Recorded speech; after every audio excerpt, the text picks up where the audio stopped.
Okay, thank you all for coming.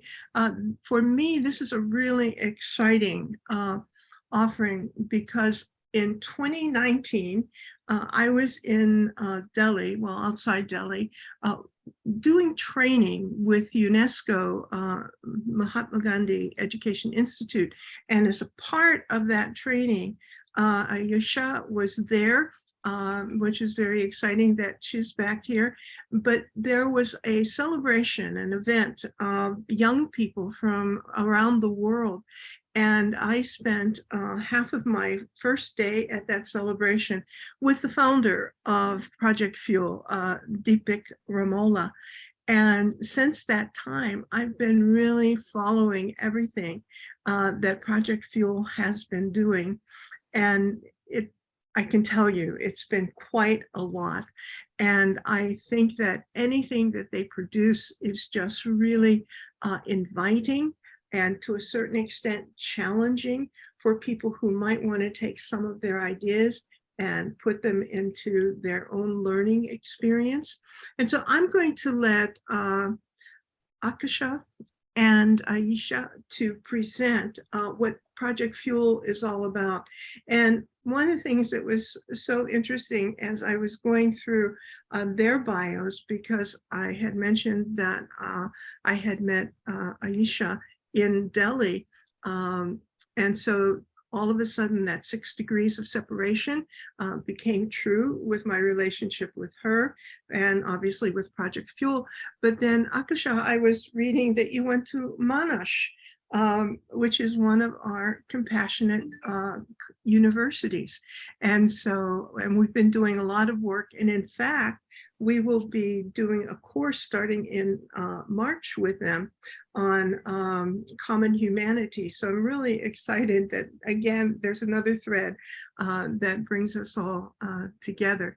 And both of these women are located in a wonderful place in India. And so I don't know if they'll tell you about that, but I'm going to turn it over to both of you because even though there's an hour and a half, it's so little time to talk about everything I know that Project Fuel is involved in. So you'll just need to turn off your microphones. Okay, great. Thank you, Marilyn. And thank you for inviting us. This is a great space for us to be able to be here, engage with you all, and present about some of the work that we do. Ayushi and I are going to talk through together. So we are going to kind of keep relaying some slides back and forth. So bear with us. And I'll just request Ayushi to kind of share our slides. And in a very typical Fuel style, we are going to start with an activity. So you see 5 things on your screen. I want you to observe all of these 5 elements and objects on your screen. And the question that I'm inviting you all to think of is, what would you say to convince the fish that it belongs to this group? So you really need to address the fish that, hey, fish, dash, dash, dash. So the question is, what would you say to convince the fish it belongs here? We'll take a couple of minutes. You can share your responses in the chat box. And because we're a small group here, we can just unmute and share our responses as well.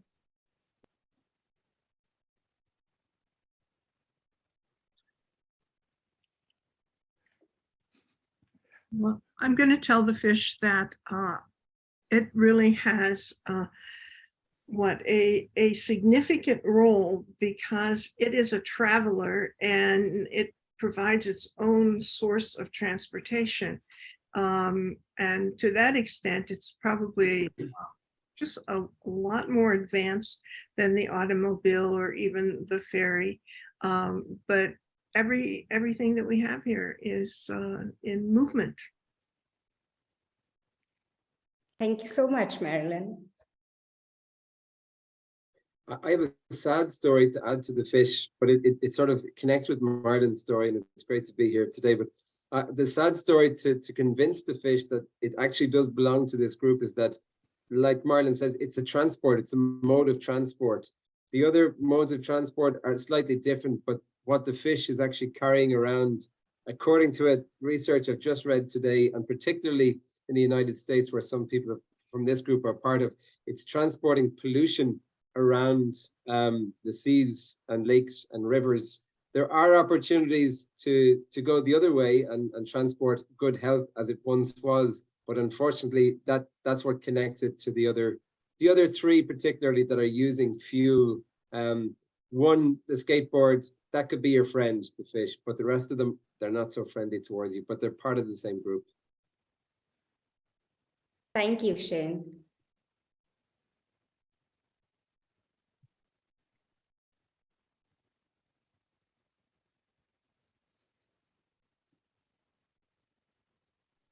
All right. If anyone has any other thoughts, you can kind of share it in the chat. But we wanted to start with this activity because we have done it with multiple groups and internally as well. And what we have realized through this activity is that as we try to include things, like we were trying to think about how to include the fish as part of the group, we really go to extreme lengths to think about similarities, right? It could be in any way, like how Shane presented another view, but we are kind of pushing ourselves to really think about similarities. And that makes us really question many things. So intrinsically, when we do it enough, we realize that we have a lot of commonalities and common things between us, and there is that common ground. And if we don't find that common ground, we really question the process and question how to really include everyone. So thank you for engaging in this activity. And with these values of inquiry and inclusion at the core, Ayushi, we can go to the next slide. We at Project Fuel document and celebrate human wisdom across the globe. We believe that if there are 8 billion of us, that means we have those many life lessons to learn and grow from. We do this using the creative modes of education, art and culture, and media. We will talk about that in our subsequent slides. Next slide, please. A live example of what I'm really talking about is the activity that we really engaged in right now. And the activity is actually based on Renita's life lesson. And her life lesson is never settle for no for an answer. You can always ask why not? And that's what we were doing. Why can the fish not be included in this group? And Renita really learned this story by, when she was engaging in conversations and speaking with others. She also realized that it kind of becomes a good habit of negotiation of something that you want or need, because it creates space for the individual to kind of, explain why, and you get a chance to kind of find those loopholes in the explanation sometimes that you need to. So that's the story of Renita, her life lesson, and the activity that was based on it. Next slide, please.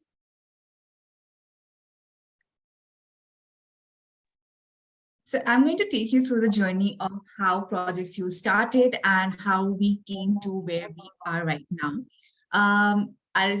We'll travel back in time before 2009. Project Fuel was started by Deepak Ramola, who is the founder and artistic director of the organization. And the story stems from his mother. Now, to give you a bit of a background, his mother was pulled out of school when she was in class 5 by her grandmother, who thought that girls should not study, in higher education. And the time that I'm talking about, it a very common practice for the girls to be pulled out of school because education was one, not equal, and two, not given that much of an importance as was the household work or farming or agriculture was. Even though she was pulled out of school, that didn't deter Deepak's mom to stop learning. She, in fact, started learning from what she saw across herself, from the experience that she had. She started learning from life. And so one day, when Deepak was still a teenager, around 14 or 15 years old, he asked his mom that, you were pulled out of school, but how do you know so much? You can run an entire household. You know how to keep a monthly record of all the expenses that we do. And yet you say that you never went to school. Then how did you learn that? And his mother very beautifully replied that, I'm learning from life. And that struck a chord in Deepak's heart. And he said that, okay, if my mother can learn from life, that means that everyone who is living is learning from the life experiences. And so his quest started to collect life lessons of people all across the world. And it slowly became from a one-man mission to an organization that you see now. So from 2009 to 2014, he was working alone with few of his friends and network, collecting life lessons and taking workshops across the country based on those life lessons. Cut to 2014, when the organization was formally incorporated into a for-profit company. And we started doing more of such workshops. We started engaging with corporates, with schools. There were a lot of research tours that were also happening. In 2017, Deepak moved from Mumbai to Dehradun, which was also his hometown, and where he also established our office, which we lovingly call Fuel Nest. And we started building and expanding our team, and the expansion not only just happened in the team. Prior to 2017, we have been working a lot with the education sector, but with 2017 onwards, we started working with arts and culture as a vertical. We got media on board. And so the learnings that were collected, the dissemination happened through education, arts and culture, and media. We are now in 2021, 2022, and 2023 curve, which is leading to more expansion, a global expansion, so as to say. And now we are working in different countries, different continents, with corporates, with schools, with ethnic communities all across, and still carrying on the mission to pass on the learnings across the world.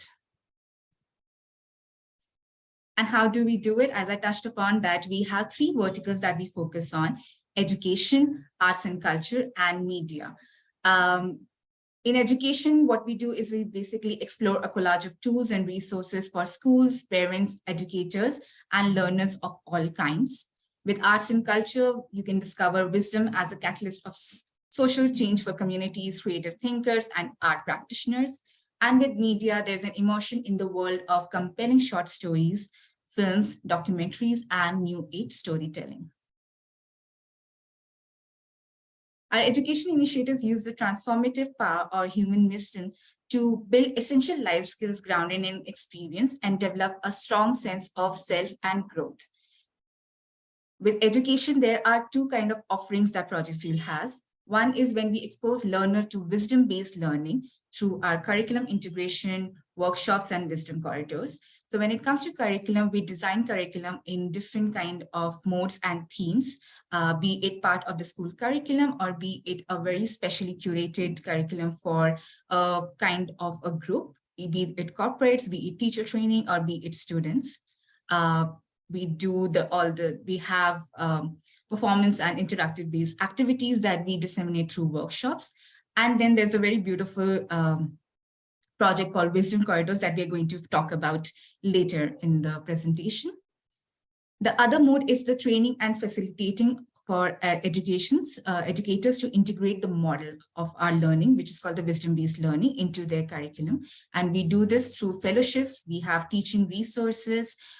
We do professional development programs and care courses. We are at the moment working with a set of team to design an entire care course, which is going to be for the education innovators across the world, and it's going to be catering towards their well-being. So in the quest to provide free education for everyone, how do you take care of us yourselves is something that we are working on right now. With arts and culture, there's a lot of work with crafts and artisans all across. We do village painting projects that we are going to, throw some light on in the coming few slides. We do cultural and ethnic we do cultural research with ethnic and indigenous communities across the world. So from the Maori tribe in New Zealand to the Maasai tribe in Tanzania, to the villagers living in Uttarakhand affected by rural migration, we do a deep study with them to really understand their motivation and preserve their culture as well as human wisdom. We do small events and big events as well. In 2019, we hosted the world's first Human Wisdom Festival. We also have some publications, and we'll be soon launching a children's book series in the coming a year or two. With media, we have documentaries on different ethnic cultures like women weavers of Uttarakhand or climate activists who have been part of advocating for climate justice from a very long time. There are episodic series on people from different walks of life, like grassroots innovators who have never been to school but are doing amazing work with science at their hand, rural artisans and educators as well. And then we also run social media campaigns on mental health, well-being, and social causes. I'm going to now pass on to mic to Akansha. Thanks, Ayushi. So yeah, Ayushi has really given us a snapshot into, the world of Project Fuel. And now we are going to kind of double click on some of those aspects and dig deep into a few of our flagship projects and kind of, share a little more about them. Before getting into specific projects, I kind of just wanted to share one of our core beliefs, in all the projects that we do is really centered around the learners and communities that we work with. And we want to really acknowledge the wisdom that they already have within themselves and accept the voice that they bring. And it's one of which is indispensable in all the projects that we have. So, just this belief that, hey, our communities, our learners are actually collaborators with us in each of the projects that we run, and they are not mere beneficiaries that, we are kind of providing these projects and interventions is a very core belief that, we wanted to share on this call. Next slide, please.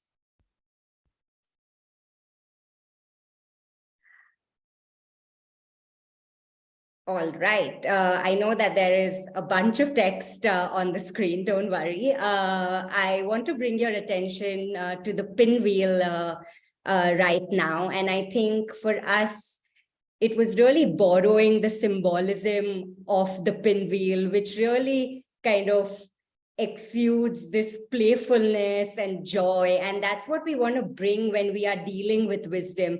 Often people feel wisdom is something only a person behind a pedestal has and is speaking and kind of giving these talks, but we really want to make it playful and bring it to the playgrounds around the world, right? So that's the reason why a pinwheel is there. And you can see 5 principles around it. These 5 principles are actually based and anchored in wisdom science research over the years that we have been able to kind of study and collate. And these 5 principles almost become like this anchor point or a sieve whenever we are designing any projects or thinking about any engagement, right? And just like a pinwheel, regardless of kind of which panel is on the top, they all are kind of coexisting with each other. And even if you remove one panel altogether, they are kind of creating this like a whole and harmonious world that we really aspire to kind of create. Let's talk about a couple of them right now. We live in a world that our questions create, but we aren't taught how to really question. In school, we are always taught how to give the correct answer. So with questioning along with answering, our focus is that how do we create space for students, for learners, for people to actually inquire and ask their own set of questions? How do we establish relationships between a subject like math and a subject like psychology? Or how do I establish relationship with between Ayushi as my friend, but Ayushi also someone who is really passionate about research? And how do we not only use stories, but learn to tell better stories in order for us to cope with adversities and deal with uncertainties in a better way? And that's what we do through narrative play. So these are just few examples, and we'll keep talking about these pillars and principles as we move ahead.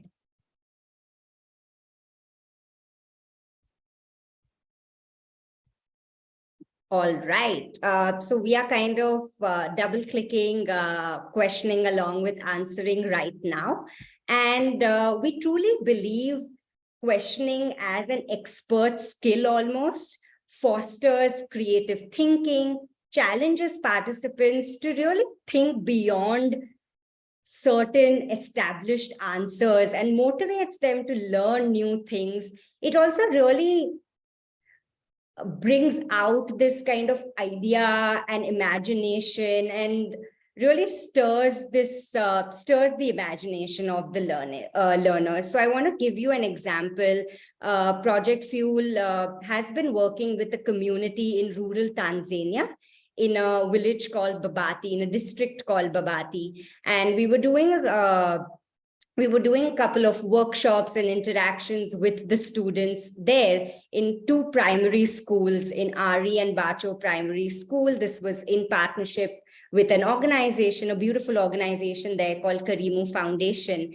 And one of the activities that we actually did with the students there, the prompt was, if you could ask God one question, what would you ask? And we got a variety of responses from these students. And we have kind of just put together 4 or 5 of the questions that these students thought about themselves. And I'm just going to kind of leave it on the screen for us to read on our own. And you can really see the diversity in the questions. And even though the questions may seem simple, they have a layer of almost profoundness that is kind of underlying there, right? Why did you create us in different colors is one that, really kind of Ayushi and I were talking about it, that what might be going in that child's mind and what is the child observing within the community, that is the question if they want to ask God. So yeah, that's just one thing that we wanted to share. One of the examples how we have used questioning along with answering into an activity that we are doing with students across the globe. But this example is from Tanzania. Next slide, please.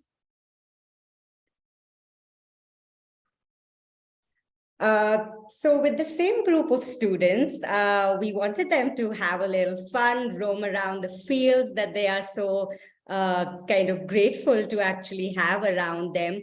What we did is we divided the students into small groups. We gave our phones to them and we said, go, click whatever catches your eye. Of course, it's not that easy when one phone is giving to, like, let's say, a group of 10 students.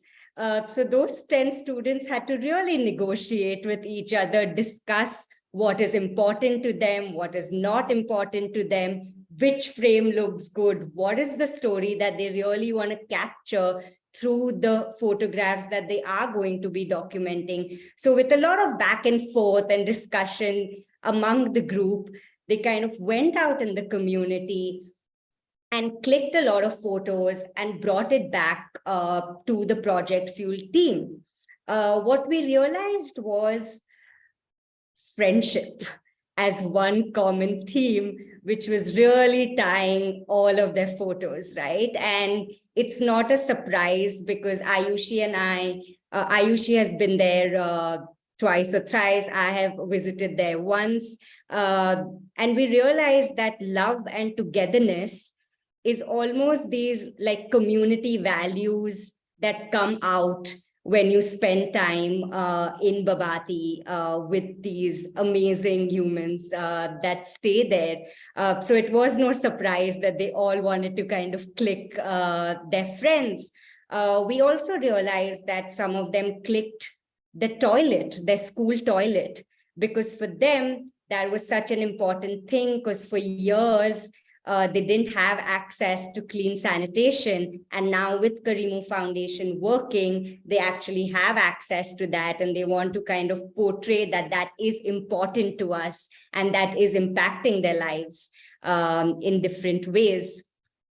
So that's just one way. When the kids actually came back with their photographs, they had to present to the entire group why they clicked that, and they had to weave that story from this, by themselves. And that kind of became this narrative, and it gives us as the listener an insight into the social construct that they are part of, the environment that they are part of, which we often lose out sometimes. Another example of narrative play is Ayushi does this beautifully because she works with cultural communities. So she kind of worked with these kids and, they were kind of asked to go back home and have a chat with your grandparents, find out about all the folk tales that they know from back in the day. And Ayushi is now working to kind of convert these almost wisdom nuggets and traditional nuggets into a children's book, which is going to be stories collected by them and for them, which in the long run, hopefully becomes almost like an educational material that can be accessed by all children of the community and beyond the community. So that's with narrative play.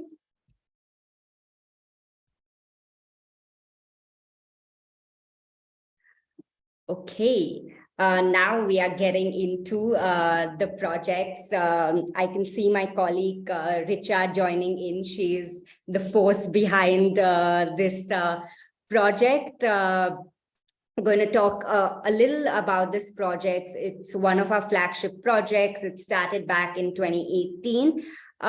What we realized is I think all of you all might have noticed it in your school settings. I definitely did.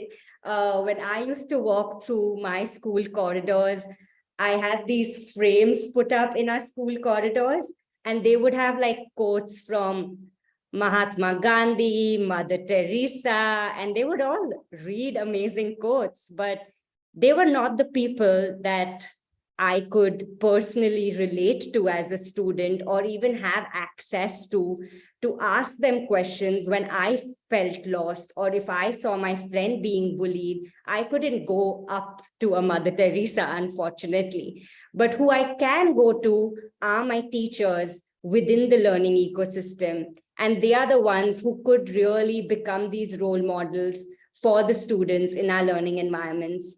And what we have seen over the years, especially with the influx of social media and a lot of other stressors, the relationship between the student and the teacher is not as strong as we hope it to be.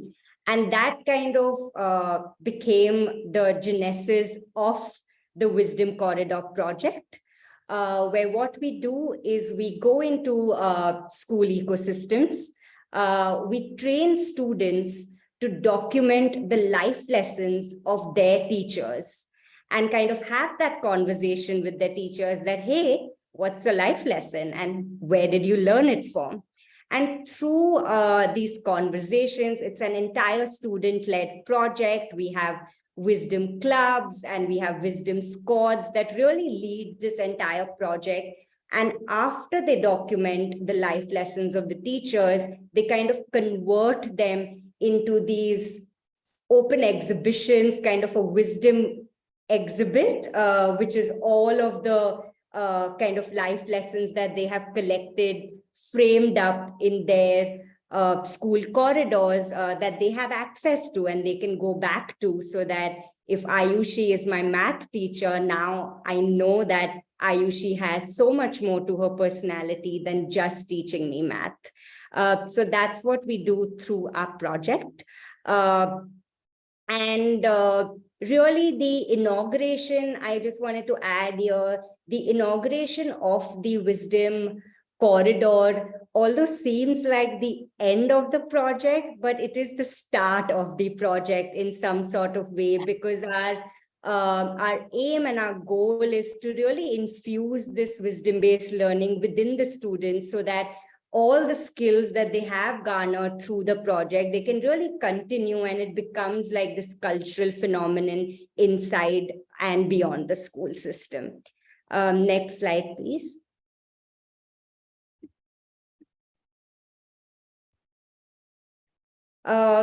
Just going to share a couple of stories. We love when we get to know how the project is going on in schools and what's the impact that is happening. Marilyn, you might be very excited to know this because it's schools based in Pittsburgh. Finn is one of the students that participated in the project. Finn used to be extremely shy, used to not talk to anyone. Whenever he would go back home and his parents would ask what happened, he would really not engage in conversations. But cut to, there was an event that the school had organized when they were kind of unveiling the entire Wisdom Corridor. And Finn's parents went up to the teacher and thanked the teacher that, Finn was part of this project, because the mother said that this was the first time that Finn actually came back and started engaging in conversations with us, because he used to maintain a journal as part of the project. And he was so excited to share with his parents whatever he had written in his journal, and wanted to kind of engage in conversations and sort of demonstrate the skills that he was picking up through the course of the project. And it really led to kind of him almost coming out of that shell, collaborating with his peers, making those decisions, because student agency is really important aspect of this project.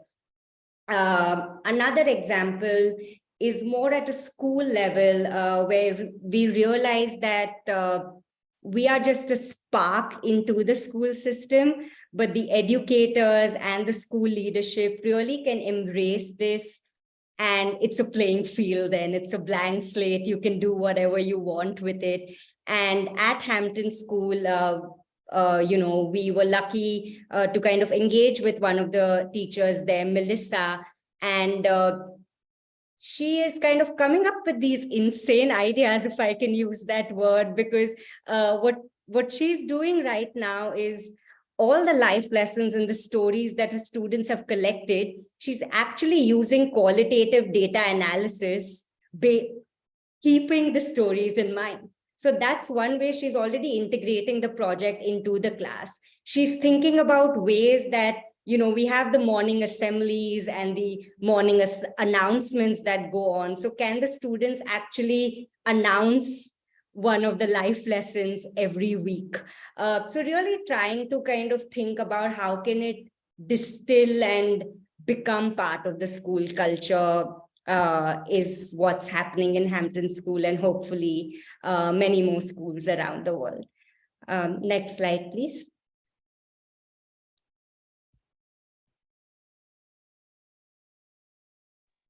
So as you can see on the screen, the next project that we're going to talk about is the Wise World project, which comes under the Arts and Culture division. The initiative started as a way to address what we were seeing a lot happening in our home state, which is called Uttarakhand. So there's a term that is being now pointed out, which is called the ghost village. And to give you a bit of a background, The villages that have been abandoned due to mass migration towards the cities are termed as ghost villages. And there was a rapidly increasing number of ghost villages all across the state. And we started to question that why was it that the villagers were moving across? Because it's a mountainous terrain here, there's a lot of lack of accessibility when it comes to quality education, healthcare, road connectivity, or communications. And so a lot of people would move towards the city for better opportunities and better access to these resources. There were also not many opportunities in the village for the youth because they have dreams and aspirations and they can see their media advancement all across.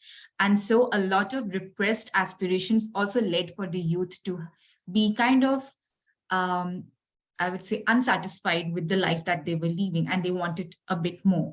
And so we thought that how can we address this push factor of people leaving the villages towards the cities? And so we thought of using art as a tool to address this. It started as an initiative basically to bring our long forgotten villages to the global map using art as a tool. And that's how the Vice Wall project came into being. I think the project's core idea lies in the name of being a Vice Wall. So what we do is we collect the cultural wisdom and life lessons of the villagers living in the village. And we conceptualize that using art and what is the local traditional art of the place. We style that up and paint the wall murals inspired by the folklores and their stories and their wisdom on the walls of their house. And so what happens is that entire village becomes like an open air art gallery for anyone all across the world to come and experience free of cost. And it also becomes a tool for the preservation of their wisdom and of their culture.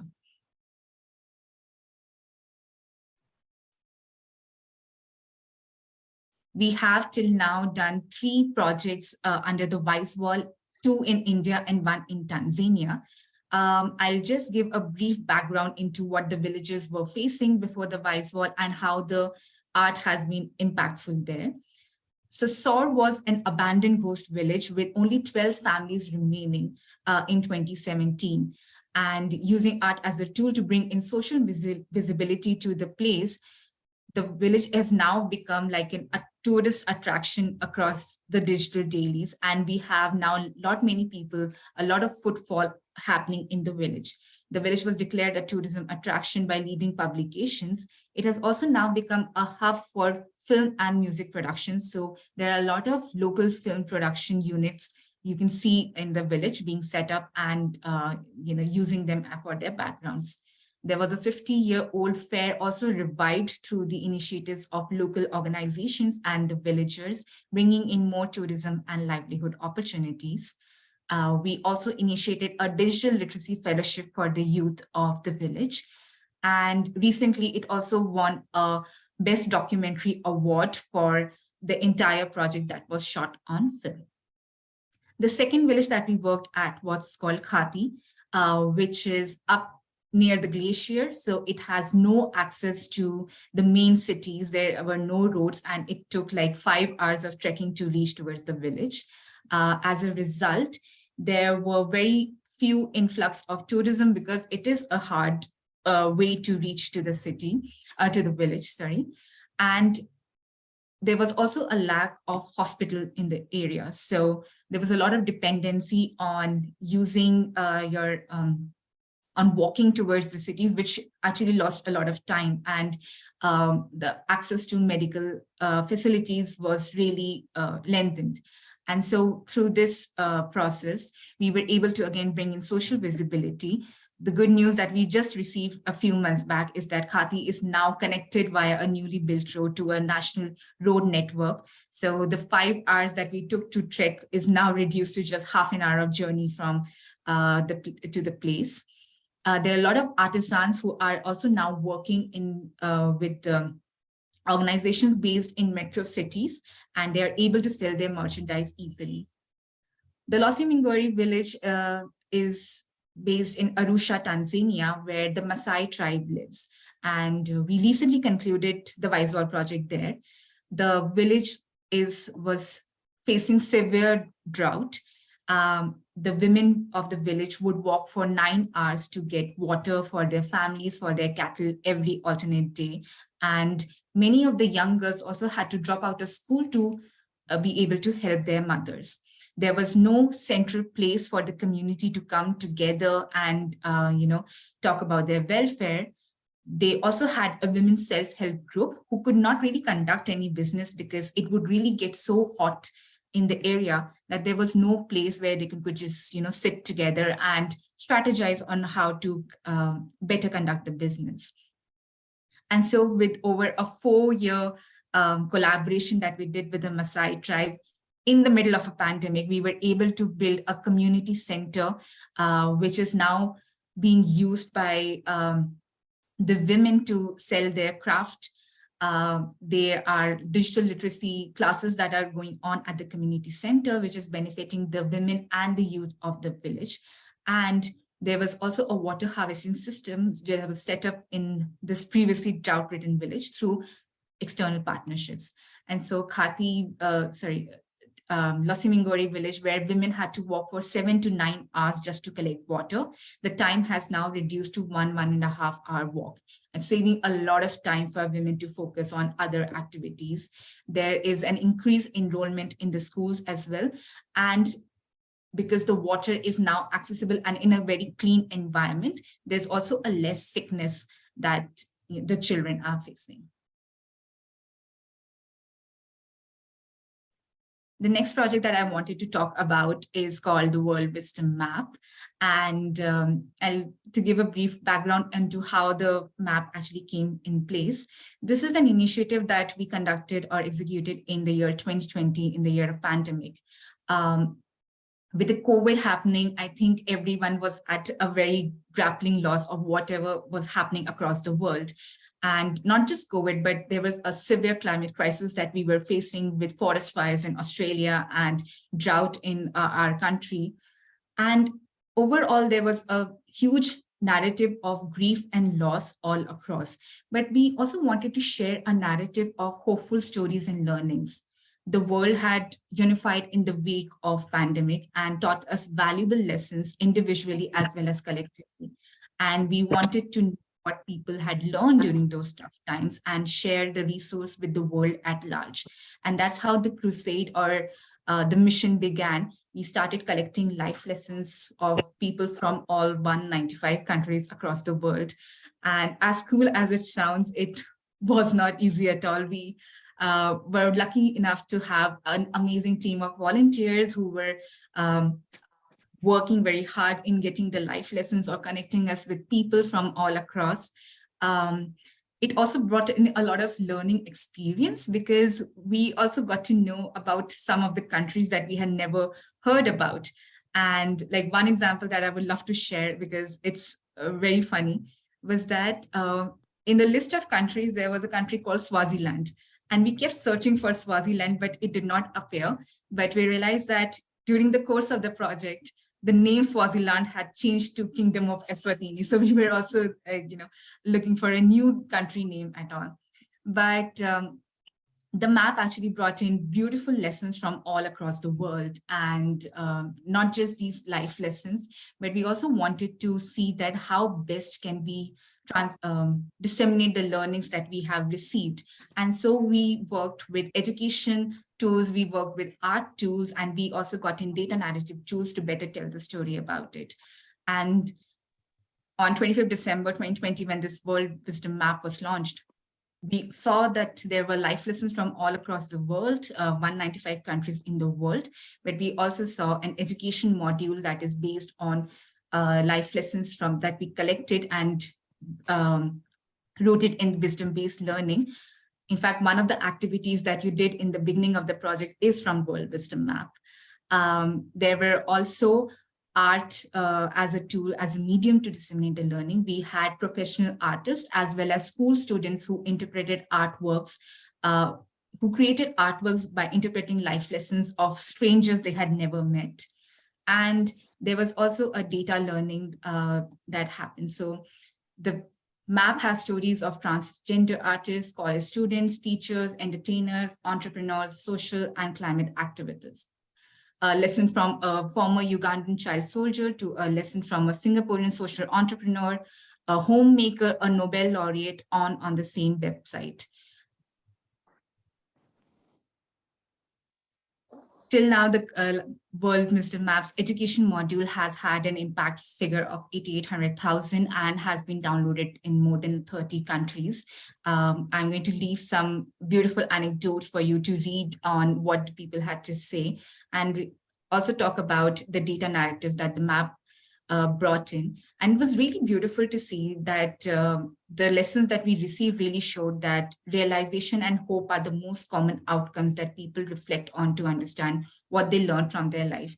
And so the crusade of creating a narrative of hope really got fulfilled when we started receiving lessons that were so full of hope and resilience. And at the end of the day, the beautiful realization came that no matter what the person is facing, when it comes to giving and advice on their experiences, they want it to be, I think, a metaphor of hope for the people or the strangers that they might, whoever might be reading it. And so I also wanted to bring in another activity for all of you to do, which is also from the World Wisdom Map. And I actually love doing this activity. So as you can see on screen, towards your left, at least it's my left, so I think it's also your left, you see a figure drawn in a blue color box. And I hope you have a pen and paper because you're going to require this. Besides the big box, you see two smaller boxes. So now your task is to fit the figure without altering the size of the figure into these two boxes. So that's your instructions. You have to fit the figure without altering the size into these two boxes, into the smaller boxes. And I think we'll give you some 3 minutes to do that. And then we can come back and see how were you able to manage the figure.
While people are drawing, I just wanted to mention I have a professional commitment. I'll have to drop at the bottom of the hour here, but thank you guys. It seems you guys are doing some really wonderful things out there. I'm eager to. I'll follow up and keep seeing what I can learn, and I'll share my email here if that's in any way useful. But I'll follow up on my own. I just want to let you know that I'm inspired to see the good work you're doing, and I'm going to take that out and do my best to inspire others. So thank you guys so much. Keep going. It's really fulfilling for me to see that other people are doing good stuff and trying to push me in a direction where I'll be more comfortable with what I'm doing. So thank you so much. Thank you so much for sharing that, Kevin, and we're glad that the work resonates with you.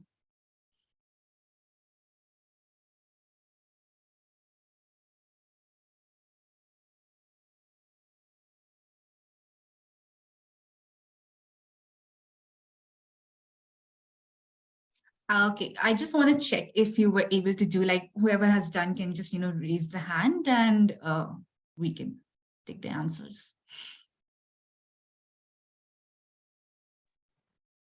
I think Apurva was trying to share. Apurva, you can share your drawing with us.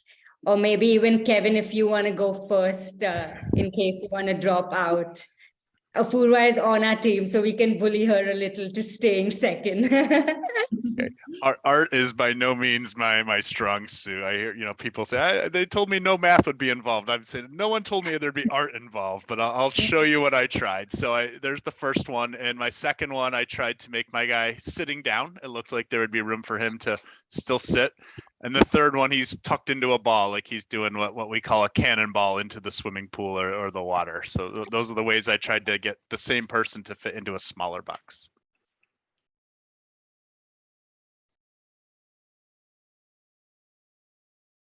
Thanks for sharing that, Kevin. Anyone else wants to share? Apurva, you want to share? Yeah. So I basically dismantled the body.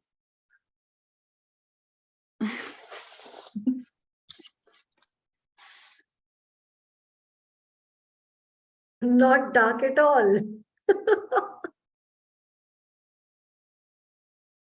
Thanks for sharing that, Apurva, and thanks for that comment, Richa. I have mine here. But I did 4 squares. Okay. I ended up going diagonally. All right. Anyone else, or should we move on? I think the next time we do this activity, we should try the whiteboard. And then, because it's so difficult to see paper on Zoom. That's a good feedback, Marilyn. We'll try that next time. But I did kind of what Kevin did to a certain extent. My very third box, the poor guy is standing on his head in a corner with his legs and arms kind of tucked in. Yeah, All I think right. I'd be thrown out of the charter for compassion for disembodying an individual. But my problem was I did a big head in the first box, and then the big head just struggled to fit in the other boxes. But you learn. Thank you for sharing that, Shane. Okay, so before I reveal what the activity was about, I wanted to ask that how difficult or easy was it to complete the task? And what was going in your mind when you were, trying to fit the figure?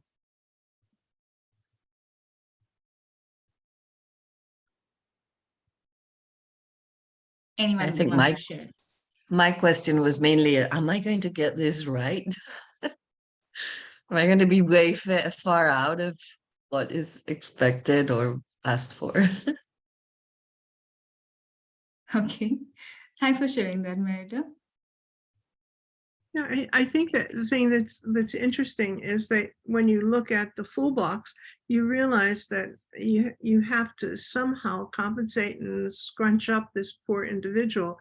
And what are, you begin to explore what are the ways that could happen. I mean, obviously the person can sit, that would reduce the height. The person could head could lean, and the feet could come up. So it's really kind of a challenge to think, and then you start asking, is this plausible? Is this comfortable? And is it doable?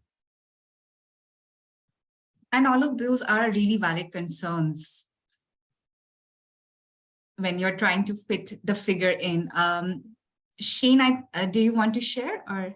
Yeah, but I'm still trying to process my own thoughts. But I resisted for the first minute. I just said no. I don't want to do it for some reason. But I think it's because I've probably spent the best part of my last 2 decades trying to encourage and empower people to get out of boxes. And then I was thinking that it's a great diversion tactic.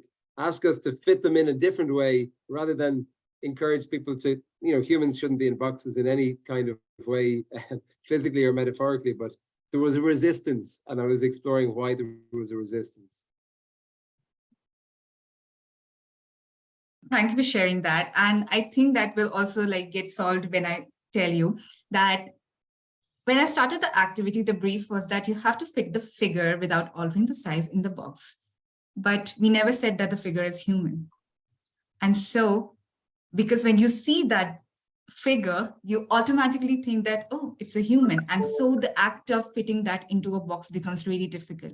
Because one, it is really not possible to fit a figure in a closed enclosed box without that kind of flexibility, unless you are doing amazing yoga.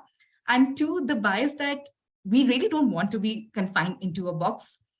We want to be out. We want to be out in the open. And that's all are valid concerns. But it also comes with the preconceived notions that how a person should be in these kind of environments. And that's where the activities debrief also lies, that when we are faced with a new situation or when we are in a new environment, there always comes with us these notions and biases that sometimes we are not able to see or assess the place where we are in and operate from those notions and biases in our steps that we, or in whatever actions that we take. The idea of the activities is also to think about what are some of the problem-solving skills that we can come. And generally it happens is that in new environment, we have to shed those biases and assumptions to see that, okay, what is the new learning that I can, get in? And this activity was inspired by a life lesson of 18-year-old Arthur from France, who said that try to fit in wherever you are. And his story also comes in from the different kind of experiences and new environments he had to experience when he was still young and traveling with his parents all across. But the learning came in that he would try to adopt to new experiences and learnings in the new environments and inculcate or incorporate them in the everyday actions and daily lives that he took. And so that's how he inspired us to create this activity.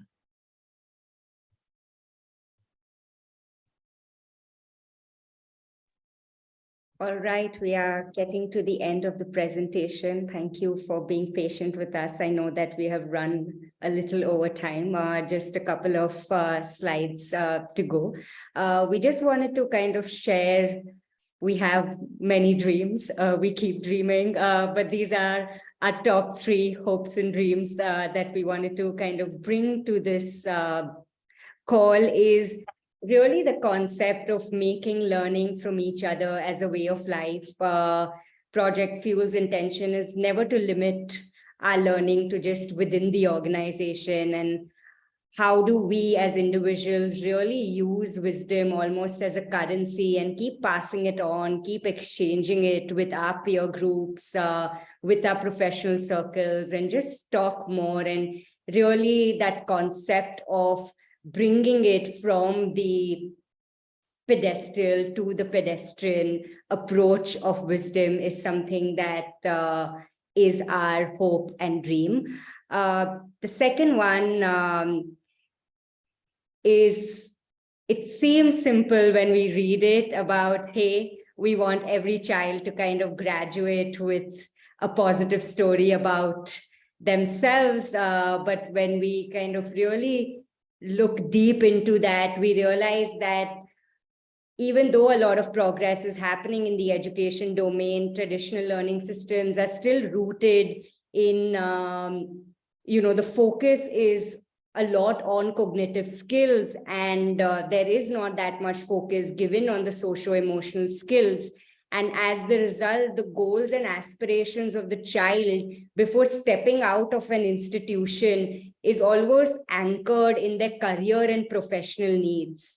And, apart from scoring good grades, our goal for the students and our learners is a simple but yet a layered one, that if we can support as an ecosystem of educators, parents, and peers, that if every child before they graduate from school graduates with one positive story, let's see what that does for the child and the world at large. And the third one is at a very nascent stage, and these tricky waters, but we are holding each other's hands in support and kind of trying to foray ourselves into the world of tech and asking some tough questions about what does the world of fuel look like behind these digital screens and in the world of EdTech. So those are our 3 hopes and dreams. And none of this will be possible without the support of people like you joining, organizations around the world, people around the world. And we truly believe that it takes a village. We need to build a constellation together if we really want to create a world that we can fall in love with and future generations can fall in love with. So there are multiple ways in which you can collaborate with us. Your colleagues can collaborate with us. And Marilyn has been very kind enough to kind of share links as we were talking. So hopefully you can check them out, reach out to us. We are available on all social media platforms via email. And I think just lastly, please pass on your own wisdom, share your life lessons and stories with us. We are always curious to hear them. So yeah, and we have a little gift for you, I believe, which is the last slide. You can scan this QR code right now if possible, and it will take you to your gift. If you are unable to do that, I can probably share the link in the chat as well, or request Ayushi to do that. But I can see some phones coming out to be scanned. I think Shane is on his way to his gift. And we'll share the link as well in the chat. Great. All right, and that brings us to our last slide. We wanted to leave you with one final life lesson of Emma. Do not take a bite on both sides of the ice cream, and especially when there's no sink around. And Emma was 5 when she had this life lesson, and she shared her story with us because her parents bought her a chocolate ice cream, and she kind of started nibbling on both sides of the cone. And of course, she made a mess of it, and it was all over her. So that's her life lesson. And she said that I didn't have a sink around me. It was all over me. And especially don't do this when you have chocolate ice cream in your hand. And I think when you really zoom out, within the organization while we were discussing this life lesson, and especially in this so-called hustle culture that we all are in, Emma's words really resonate with us because we often want to do way more. We want to balance our social lives, we want to balance our professional lives. So in one way or the other, we often are biting both sides of the ice cream cone. And how do we really, as educators, as humans, as people working across industries, really pause and reflect, are we chewing both sides of the ice cream cone or not? So yes, that brings us to the end of our discussions. We are open to your questions and comments. Thank you so much for listening to us so patiently and engaging with our activities. No, it's us who should be thanking you. It's been really wonderful going through the presentation with you. And yeah, I will invite anyone who wants to ask questions or reflect on some of the things that we've done today. One thing that I'm always reminded of, because I use the film that I put the link in. And Rika, if you are in any way responsible for that wisdom corridor, I think it is one of the most brilliant things that can be brought to a school, because it's like they say, it's the glue that can bind a group of people together. It's just, the last time I used it was prior to the pandemic. I did a workshop for teachers in Texas. And I showed the film in its entirety, and it's not very long, but they were so moved. And, you know, the thing is that showing it to teachers is one thing because they're not going to do their own walls. So, you know, how do you introduce to a school, to students, what this gift of building this corridor is really? Thank you so much, Marilyn, first of all, for liking everything that we are doing and appreciating our work so much. Super grateful for that. I think usually what we try to do with students is, because a lot of student agency is like the core value, one of the core values of the project. What we try to do is, and Akansha does it with me all the time when we are pitching it to students, we just show them pictures of the project. Because whenever like we are watching the film or we are giving the introduction, it's just either too much text or too much information. And if we are able to walk through the students just through the pictures, and sometimes we just introduce it as an art project in which we are going to talk all the time. And then that grabs the attention of students. And then they start coming up with ideas. Like one of the students the other day on a call was telling, we want to create a wisdom tree with its branches, which will have the life lessons of teachers.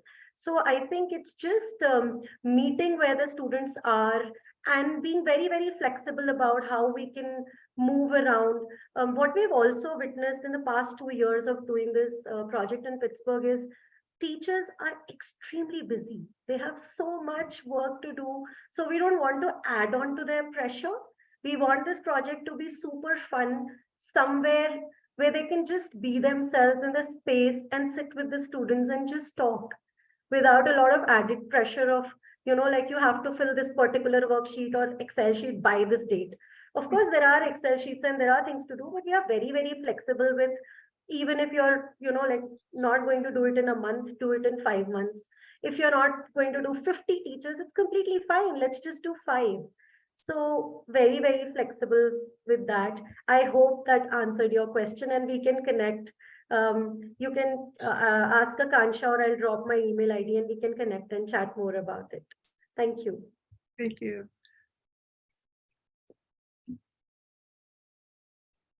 Susan?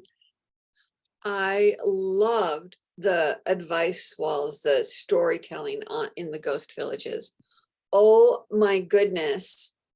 Brilliant. Whoever came up with that idea, brilliant. And just the shift that is happening in the villages because of that. Yeah, amazing. Thank you. Merida, I think your hand was up too. Yeah, I also want to praise you because it's amazing what you're doing. And I understand my internet might be failing me a little bit, but I do have some questions, I think, about, so if anybody is watching this, will be watching this on YouTube, is like the practicalities of how do they go about introducing this? Do they contact you? You give them a follow-up? Do you need a minimum amount of communities, a city, ghost towns or schools or whatever it is? How would one get this to happen wherever we are in the world? I think just writing to us, like with whatever they want to do. And then it's mostly generally it happens, it's the collaborative effort of whether we are working with a community or a village or a school. It's always like it starts with the conversation. We map out the needs of the community there and see that what initiative or project fits well, and then build it on from there. But yeah, it starts with like dropping us an email. And yeah, if that answers your question, Merida. Is there a cost? How long do these projects take? It actually also, it all depends mostly like the village projects do take a lot of time because there's a lot of logistical things attached to it. I think for Wisdom Corridor, Richa Kansha might be like better fit to answer for those. But if you do contact us, and then I think, within a week or something, one of the team members do follow up and then, start building upon it. So a lot of context and location and the kind of project comes in play in trying to build it up. But we do try to make it as soon as that happens and get all the funding and logistics in place, and then just be there to do the initiative.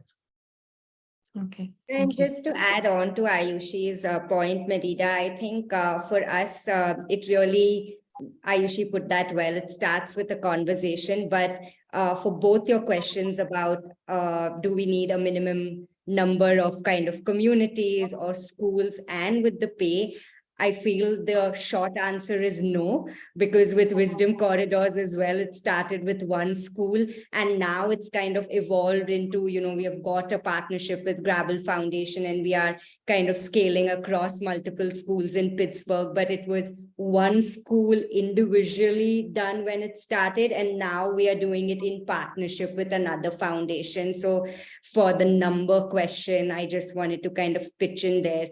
And with funding as well, it's the very hybrid funding model where we have philanthropy coming in and we kind of have that service licensing cost. So it really depends on who is in conversation kind of thing. So if there are more public school systems, then we have another funding model for them. And if there are private institutions, there will be another funding model. So we always want to make it, comfortable for the partners that we are partnering with.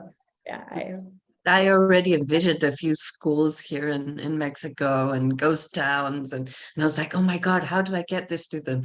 So I hope we can continue collaborating. Thank you. I'm wondering, how involved are you in India? I'm looking at the last names that I see from India, and it looks like geographically you're from other parts, even though I don't know if you're all in Dehradun. But are you involved throughout India in your projects? Yes, Marilyn, we have kind of done projects in the past all across the country, especially back in the day, when Deepak and the team also used to travel a lot in Mumbai, in Uttarakhand. We have done a lot of projects with different communities. Great. And I remember when I first met Deepak, he was talking about going off to Belgium. And I don't know if anyone recalls that, but can you, that I believe was at the national level of him being invited. So can you share that? What happened, what he did, what happened with that association? I'll just, it was before I even joined the organization. I'll share a little and then Richa and Ayushi can jump in. But as far as I know, Marilyn, it was in partnership with the city of Antwerp. They kind of had a need to, how do we really create this democratic school system? Because that was one of the principles of their city council board. And back in the time there, Jeroen used to head it, and he's like a close friend and a good well-wisher of ours. So we kind of co-created this program with Jeroen, who is also an educator, and really tried to figure that what does a democratic school system really look like? And they had certain principles. But where Project Fuel kind of came in is to really do these workshops with the educators so that they could imbibe those principles of a democratic learning system into the school.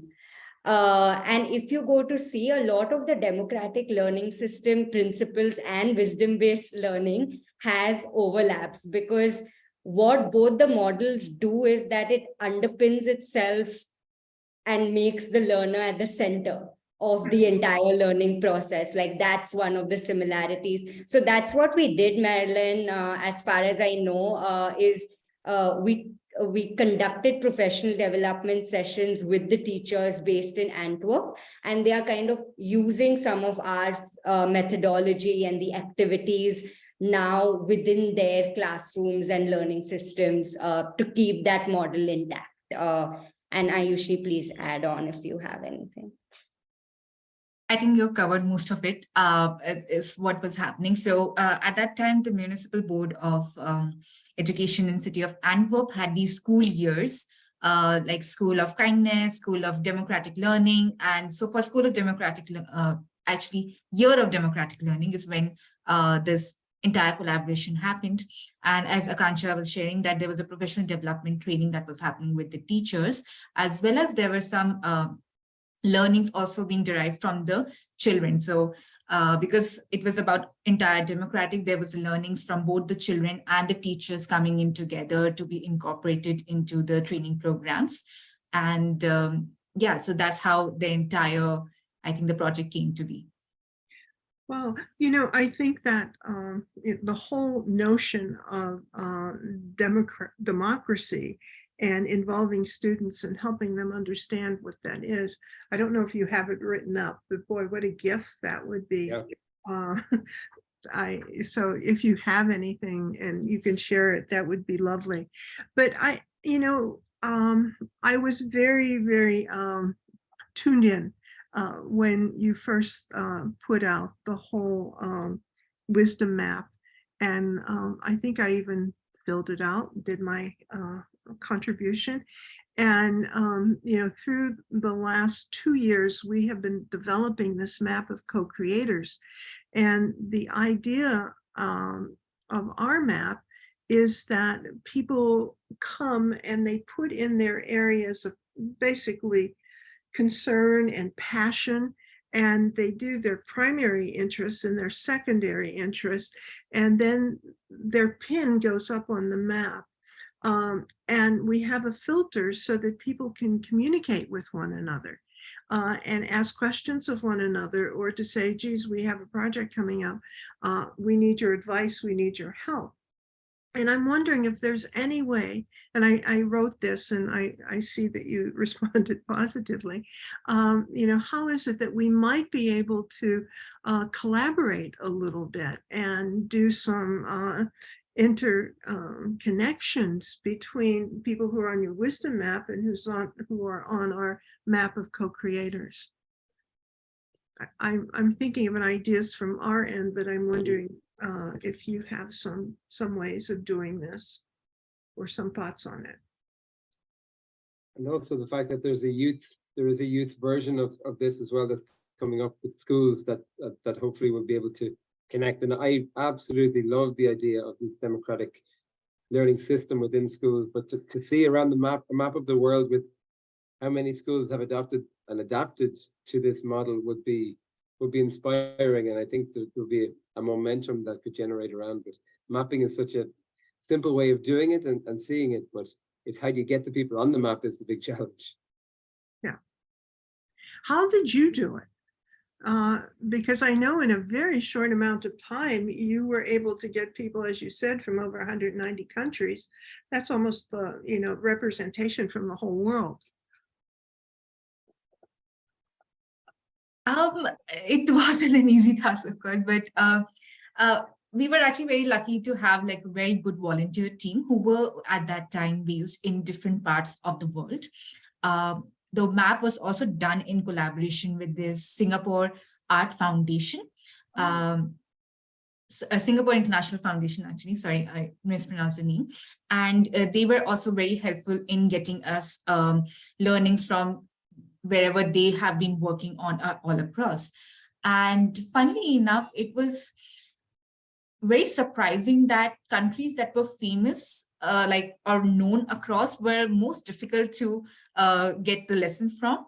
I'm talking about some Middle Eastern countries, because there are a lot of expats living there. So the people from the country, it was like really difficult to getting them into. But I think our network was very generous in connecting us with people from all across. So, from UNDP to foundations working, and to even the friends that we have worked across in the past few years. So yeah, it took us some around 9 to 11 months to build it up. And I think till the last day, we were just hoping to get a lesson from the country that we kept missing out. So yeah, a lot of volunteers and through our networks is how we were able to build the map. So two things again, if you could, what was the organization in Singapore?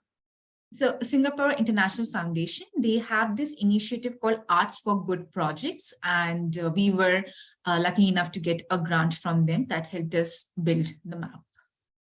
So then, one of the things I'm wondering, is there a way that the charter could, I know sounds very selfish, but the charter could contact some of the people that are on your map? Yes, of course. Okay. Yeah, please take a look at what we've been able to do. It's been, I think we launched in September or so, maybe August, I'm not even sure. And we have, I'm guessing, a little over 300 people at this point. But we don't have the kind of system in place that you had, which is, it's a good lesson. Thank you for that. I don't think it's selfish. Sorry, Ayesha. Yeah. No, of course not. And I think that any way that we can help to, for the map, and one of the things that we can do is what we also did during the World Wisdom Map was creating these collections of learnings from one community to really understand that what are the values and hopes, what are the values driving that. So, for example, we had life lessons from Singapore that were curated by Singapore International Foundation. We also have life lessons from sustainable development education.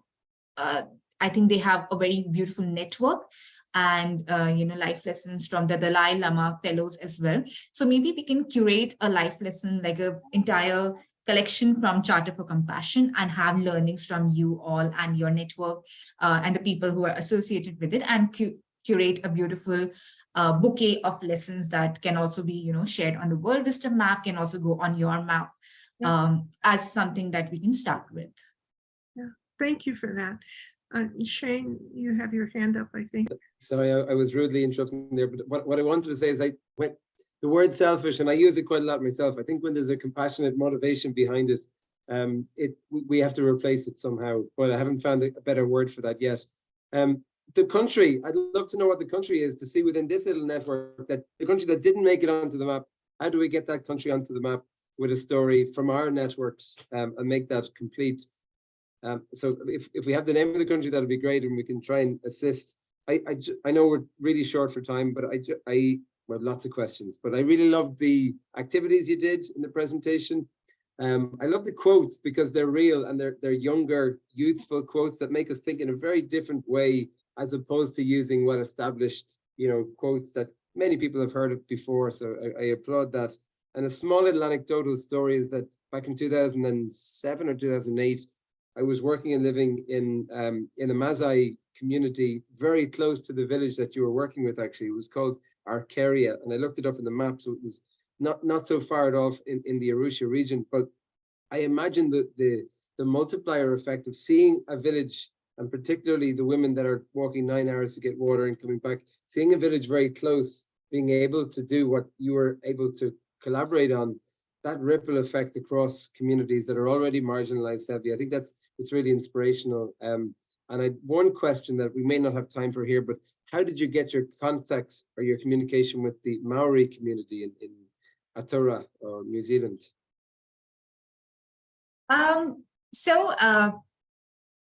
In 2020 or in 2020, in 2020, we were one of the finalists for this organization called Falling Walls, which is based Germany based, and they do have their, I would say, they do like this kind of an award ceremony where they recognize people who have been working in their fields. And for the digital education and future of learning, Project Fuel was one of the finalists. One of the other finalists for the environment and sustainability was this amazing scientist called Kiri Rihana, who is from the Maori community and who works in the region in the sustainable practices. And because we were recognized during the same year is how the connection happened.